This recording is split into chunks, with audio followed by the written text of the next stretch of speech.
time to fuel your business success. Welcome to Harmonious at Lunch. We're bringing you bite-sized advice and expert conversations to drive clarity and growth 5 days a week. Make sure you join our Facebook group at humanopt.com/lunch, where listeners like you and our guests hang out so we can find harmony in business together. If you're building a business, you're in the right place.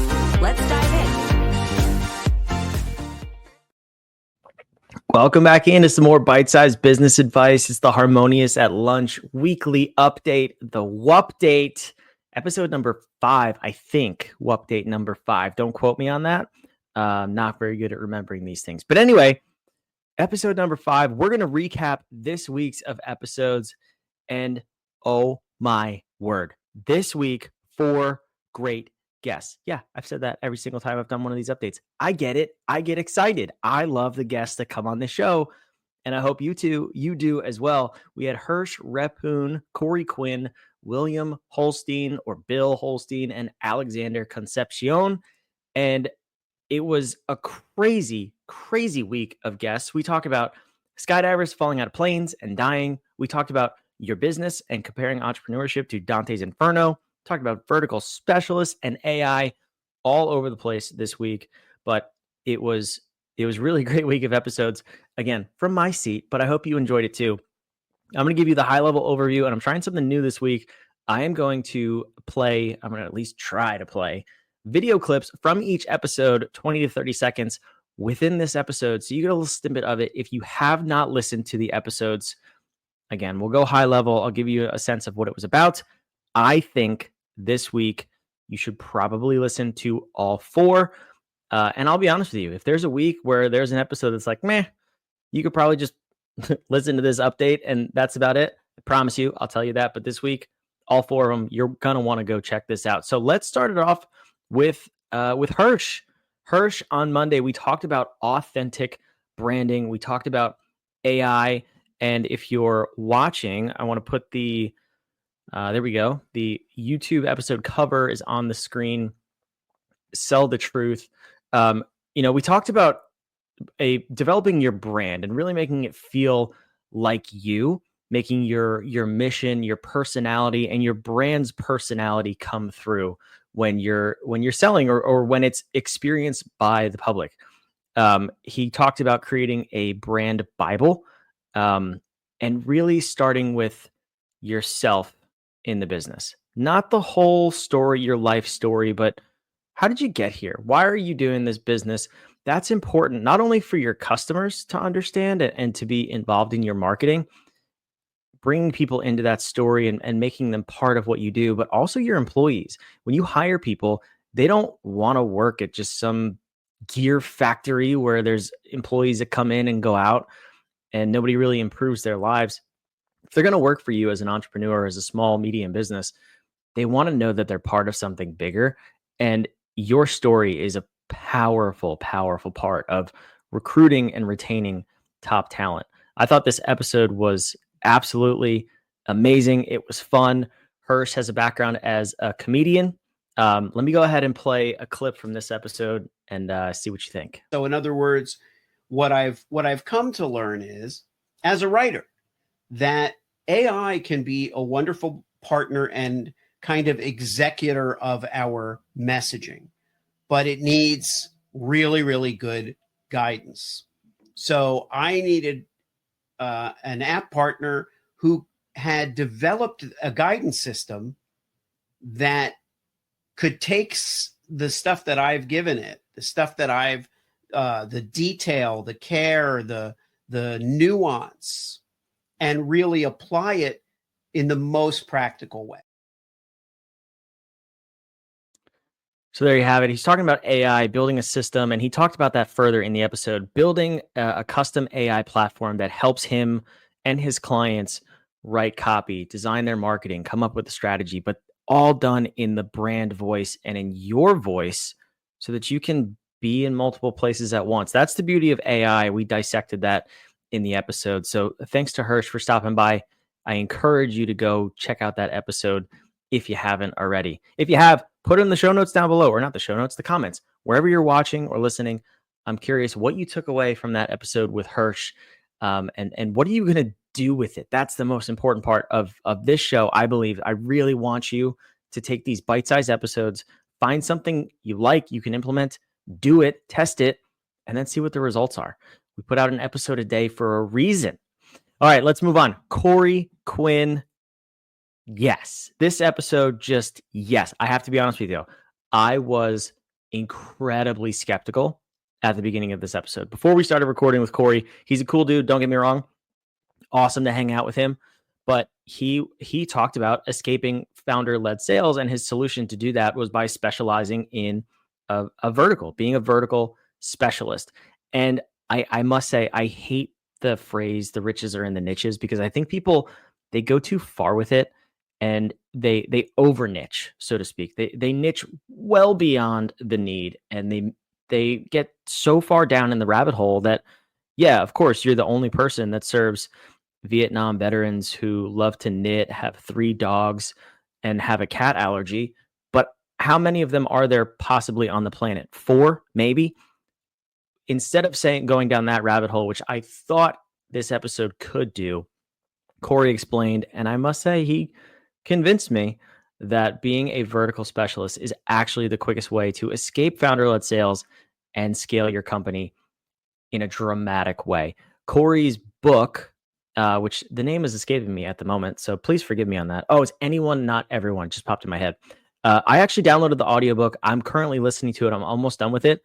I strongly recommend you, if nothing else, go to the episode, go to the description, download the audiobook for yourself, and check it out. It's blowing my mind. I love every single chapter of it. It gets better and better. He's got a workbook attached to it where you can actually go through and do the work while you're listening to the book. I promise you're going to get a whole lot out of that book. But really, we talked about escaping the generalist trap. That was the whole point of the episode. And I think I asked all the questions that you would have. If you're a skeptic like me and you're like, I don't know if I want to go down that path, go listen to it if you haven't already. I asked all the questions. I was still a little bit skeptical after listening to after recording the episode with Corey.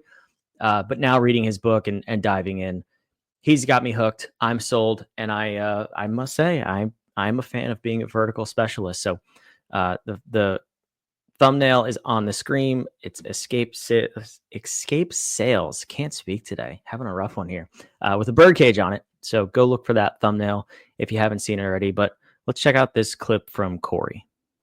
Once you have focused on a vertical market, and then you understand the psychology behind how and why they buy, what are the attributes they care about, what are the motivators, what are the pain points that they need solved.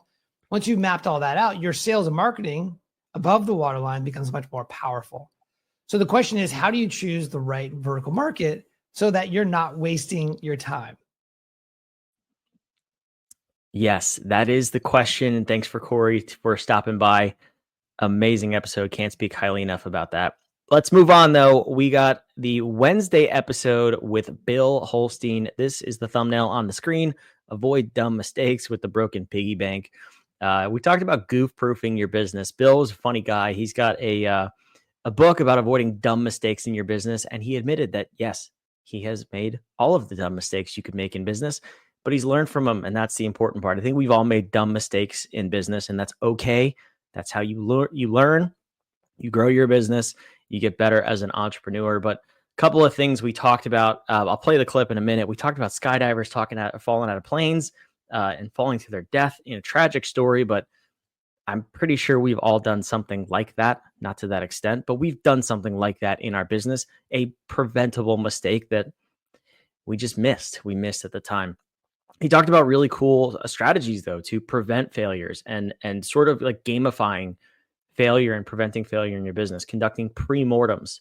So you think about all the things that could go wrong. For some people, that's an absolutely painful exercise, and I understand that.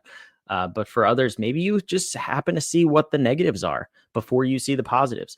Either way, conducting a pre-mortem, thinking about all the things that could go right and all the things that could go wrong, and sitting down to take the time to really analyze that for your business is a powerful exercise. And I thought that was really cool of Bill to bring up. And also the important part of this episode, I think, was the emphasis that Bill made on learning from others' failures and mistakes. It's so much easier to look at the mistakes of others, learn from companies who have failed, and identify in their story what made them fail, whether it was a total business failure and collapse, or a product line that flopped or something like that, marketing that failed. Learn from others so you can apply it to your business and prevent those mistakes. You don't have to always learn from your own failures and commit those mistakes and costly errors. Make a practice of looking for others who have failed, figure out why, and figure out if you're on that track in your business too. So this was a really, really great episode that I think entrepreneurs, we want to be positive and we want to think about the best case scenario. What if we have the next unicorn? What if we grow our business to a gajillion dollars a year and we never have to work and we get to sit on the beach watching margaritas? Take a little bit of time to learn from mistakes and think about the things that could go wrong. And you're much more likely to get to the gajillion dollar margarita sipping entrepreneur. Let's play a clip from Bill and we'll hear about this skydiver. One example of a big blunder written about in the book is about skydiver Ivan McGuire. In the 80s, he was asked, he's a very experienced skydiver instructor. He was asked to film another student and instructor jumping out of the plane after him. Then Ivan reached for his own ripcord and only then realized he forgot it. So the camera caught his voice saying, "Oh my God, no," as he actually fell to his death. Tragic, tragic, tragic. Interesting story. Not really a fun story, but it's one of those things where, again, you can learn from it. Put checklists in place so things don't happen like that. And there's a number of other things that came out of that episode with Bill. So thanks, Bill, for stopping by. Really appreciate you joining the show and coming by and being a great guest. Finally, the Thursday episode from last week, entrepreneurial immortality. And we talked about comparing entrepreneurship to the book Dante's Inferno. If you've ever heard of the book or read the book, you know that that's a very weird comparison. And again, this was another episode before we started recording that I was like, I don't know if I'm going to agree with a whole lot in this episode or if I'm going to even like it. But Alexander Concepcion blew my mind with this episode. Talked about personalizing the business to you and who you are, how you operate, taking advantage of being small, being a small business and not copying others. It was an episode that made me think more than most episodes. I will say that the comparisons and analogies he was making to Dante's Inferno and just bigger concepts in life and in business, I was struggling to even form questions at some points. And usually, if you've listened to or watched the show before, usually, you know, I don't prepare any questions in advance. I don't even really know who my guest is before we get on the show. We meet for 3 to 5 minutes. I hit record and we just have a conversation.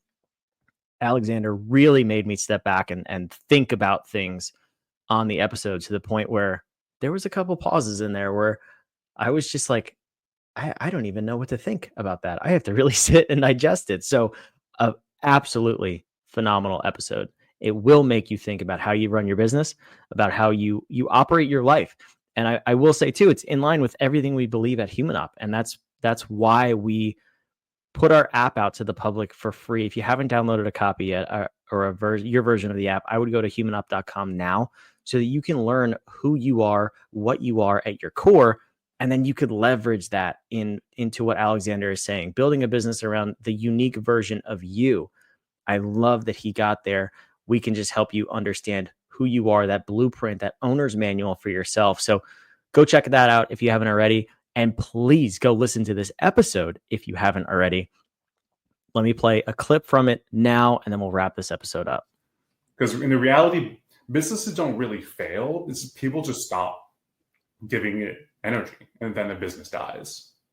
So survival is about what makes you keep making the choice to say, yes, I'm going to keep doing this. And so that energy component it factors in like the emotional costs, the costs of like stress and anxiety and burnout and all of the human parts that we sacrifice to run our businesses. Because if that thing falls apart, then everything falls apart. Even that clip makes you think a little bit. Listen, this episode was awesome. I hope you liked it. I want to hear your takeaways. I want to hear what episode you loved from this week. Pick your favorite. Man, back to that speaking thing again. I'm working on it. Pick your favorite. Put it in the comments. Comment down below. Subscribe. Like this video. Share it with somebody else who you think would also love Harmonious at Lunch. You can listen to this podcast. We're on all podcast platforms. You can watch it on YouTube, whatever you're most comfortable with. You can also listen to it on YouTube as well, on YouTube Music. So check us out, subscribe, share it with a friend, and put your favorite episode from this week down below in the comments. There was no technical difficulties here with playing the video clips. I love that. It actually worked out. Anyway, I hope you enjoyed this week. We will see you next week. I have some more amazing guests lined up for you, and we'll be back with another update to wrap up the week next Friday. See you then. Another episode of Harmonious at Lunch in the books. I hope this episode made you think and you grabbed some actionable ideas to propel your business. Don't forget to like, comment your takeaways, and subscribe wherever you're listening so we can help more entrepreneurs just like you achieve harmony in your life